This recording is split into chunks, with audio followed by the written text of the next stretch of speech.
Foi un prazer tocar na festa do Queixo de Arzúa por moitas razóns, non? Unha, porque é unha festa roqueira que aposta polo rock and roll desde fai un montón de anos.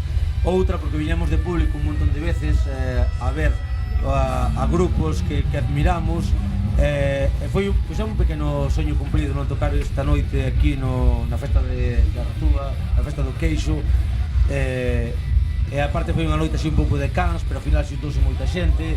E foi unha cousa moi bonita, moi emotiva, e que guardaremos para sempre pois, no noso caixón dos recordos fermosos, non? Así que nada, que estamos ben agradecidos, e ojalá nos voltemos a ver algunha vez, xa sexa como público ou como grupo tocando arriba do escenario. Vai por vos, 1000 primaveras máis para a festa do Queixo de Arzúa. Recordade, nin choiva, nin frío, pide a